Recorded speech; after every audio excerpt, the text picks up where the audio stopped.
All right, the draft today, toughest quarterbacks in the NFL. We got to move through this quickly because we are truncated because of the Royal Ascot coming up at 8:30 a.m. Eastern. My first pick, and it took me a while to really settle on this one because there are a lot of tough quarterbacks, and anybody who plays quarterback in the NFL is inherently tough. This is degrees of toughness.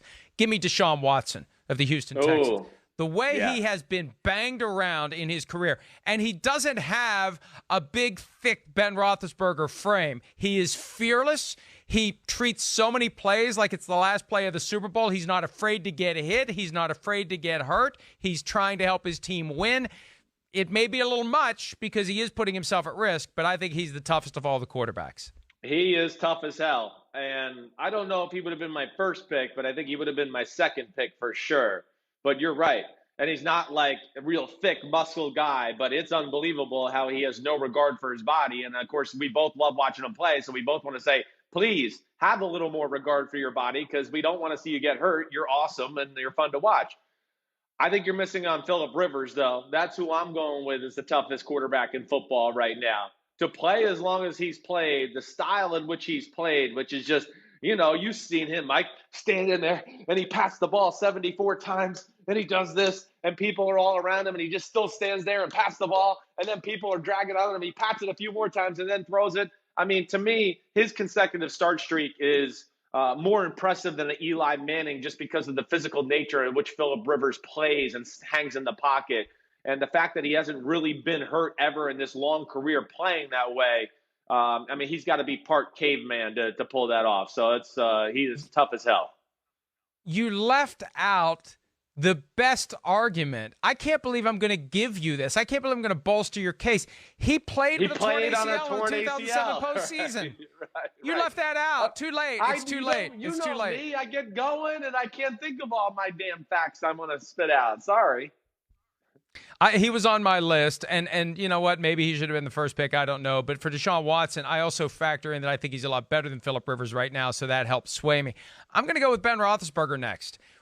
Now, look, he has a reputation for embellishing from time to time.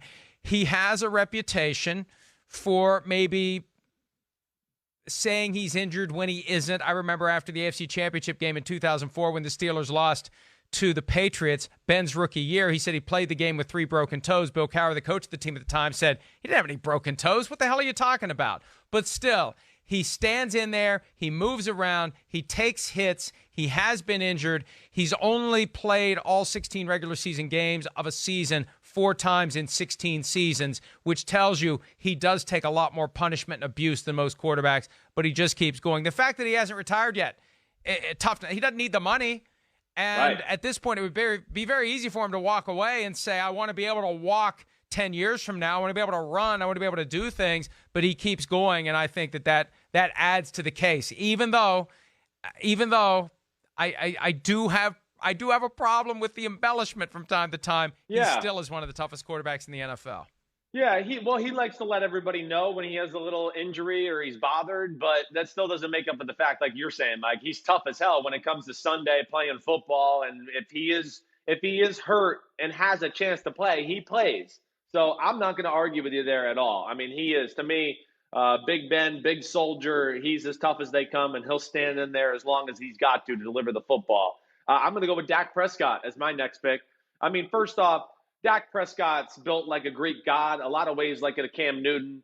You know, you watch Dak Prescott play quarterback the last few years. He's not afraid to lower his shoulder, try to run over middle linebackers, dive into the end zone, get flipped, do those things, let alone, his butt and legs are top notch, but he's got great power. He's tough in the pocket, and he's got a toughness when you meet him and look at him, Mike.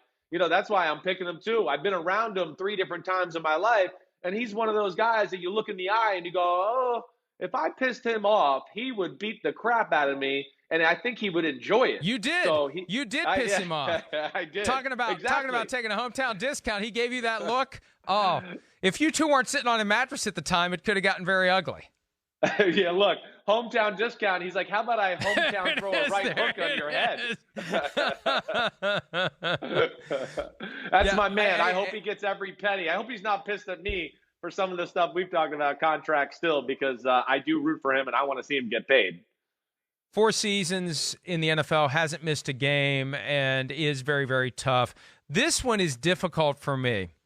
I got two to choose from. I got two finalists. I'm going to go Patrick Mahomes. Here's why. Two things. First of all, how quickly he came back from the knee injury last year. He was determined to come back. He doesn't care about his physical well-being. He wants to be out on the field doing his thing. He'll hop around on one leg if he has to. And then in the Super Bowl, remember the narrative that got me in a little trouble because everybody's thinking, oh, I'm telling the 49ers to go headhunting, which clearly wasn't the case. We've established that over and over again. He knew what was coming in the Super Bowl. He knew they were going to be physical with him, and he took it. Remember that play where he got hit and he stood up and he just kind of looked down at the guy and he's like, yeah, good hit, bring it. And you don't think of him that way, but he is. And I think the toughest ones are the ones where you just take it for granted because they don't have to show you how tough they are. They just line up and play. They take the pounding and they just keep going without, oh, my arm, it's broken. They just go about their business. Yeah, he is. He's not afraid. You're right. Another one where I want to go, be more afraid, please, because I don't want you to get hurt. But, yeah, I think sometimes just because he's a handsome, cute younger guy, right? You don't think of him as tough, but he does play tough, and he's not afraid to throw his body around. And I'm going to go with another handsome guy, okay? I mean, there's some guys to pick for here, but how can I not pick a quarterback who's played 20 years in the NFL as a pocket passing quarterback? And, yes, I'm not in love with his ability to stand in the pocket right now at the age of 42. I wish he would be a little bit better. But, man, the 18 or 19 years before that, I mean, Tom Brady, he's been hurt once. He'll stand in there, compete, get in the face of the Baltimore Ravens, Terrell Suggs, Ray Lewis. He never backs down from anybody. So I do. When you talk about toughness, I think Brady's as tough as they come as far as in the pocket. I think he's mentally tough. And that's why he is, arguably the greatest of all time. But I don't want him to be underestimated in that category because he is. Really quickly, others I had that didn't make the list: Russell Wilson, Matthew Stafford, Lamar Jackson, and Carson Wentz. Carson Wentz was the guy that I almost took instead of Mahomes. Chris, any other big names that stood out for you? We got to go. Yeah, I like all your names. I did think of Cam Newton and Josh Allen, too, because of the way they play, and they're not afraid to contact. So those were two other I had on my list. Hi, I'm Mike Tirico, and thanks for watching. Make sure to hit subscribe for the latest news and highlights from NBC Sports.